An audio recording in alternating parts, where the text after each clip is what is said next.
Hi there, it's Keith from the Evangelical Free Church, Stony Stratford, and we're continuing our series of short talks in the Gospel of Mark.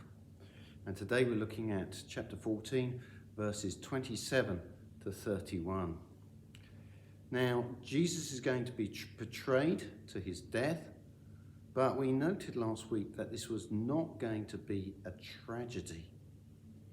He said this in verse 25, "I tell you the truth, I will not drink again of the fruit of the vine until that day when I drink it anew in the kingdom of God." In other words, his death, in some way, and we'll find out how, is going to be a triumph.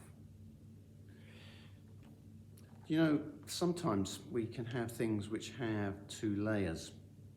And we can get the first part, but we don't see the second.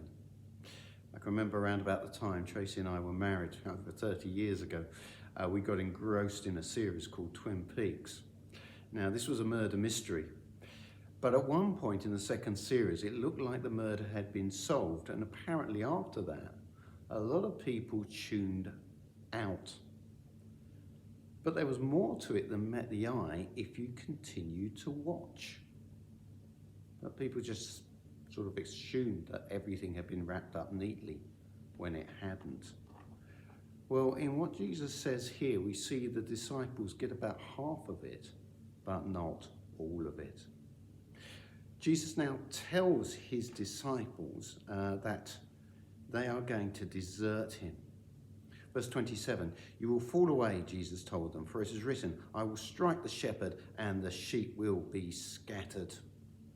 Now, that is a reference to Zechariah 13 and verse 7. The background is a parable about two shepherds, one good and one bad.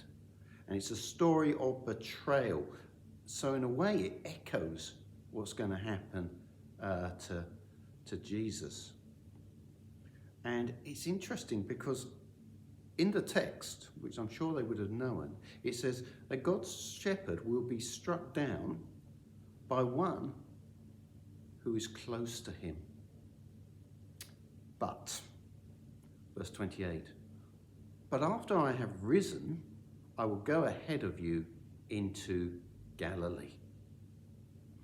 Jesus says there's going to be an act of betrayal. The shepherd, me, is going to be struck down, and you will scatter. But that's not the end of the story. Something good is yet to come. But the disciples are too distracted by what they've just heard. Peter in particular, always really a voice not just of his own, but for the rest of the disciples, he's having none of it. And his picture is this, isn't it? Verse 29, Peter declared, "Even if all fall away, I will not." Well, Jesus pulls him up.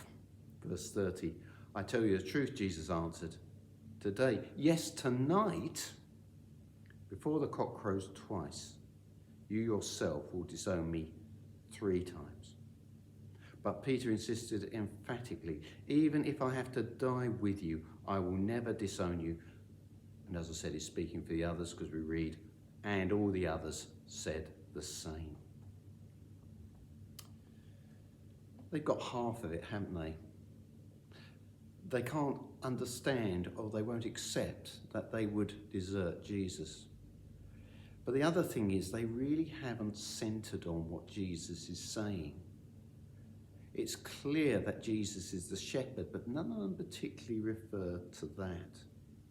They're getting half the picture. Think back in chapter 8, verses 31 and 32. Peter had accepted, in fact, he had said that Jesus was God's Messiah. But later when Jesus said, "Look, I'm going to have to suffer, I'll have to die, and then I'll rise again," he couldn't accept that. He could not accept that. He could not accept that Jesus being God's Messiah meant he had to suffer.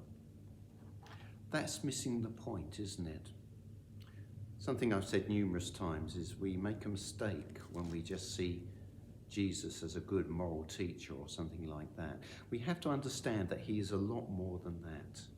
Just listen to what the Apostle Paul writes about Jesus in his letter to the Philippian church. This is Philippians chapter 2, verses 6 through to verse 8.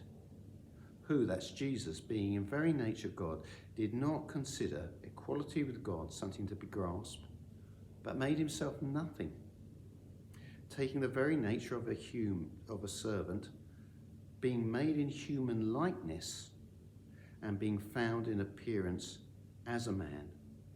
He humbled himself and became obedient to death, even death on a cross. Now that's something, because what did it mean to be hung on a cross if you were a Jew? Deuteronomy, book of the law, 21, verses 22 and 3. It was to be cursed by God. And here we have someone who did not consider equality with God something to be grasped. Jesus, God become man, becoming a curse for us. That is so much more poignant than him just being a good teacher or a moral man. This is someone who can solve our biggest problem, the thing that gets in the way and separates us from God, our sin, our rebellion. Our saying, to quote Frank Sinatra, or whoever wrote it, I can't remember who wrote it, I should know, I've done it my way, I did it my way.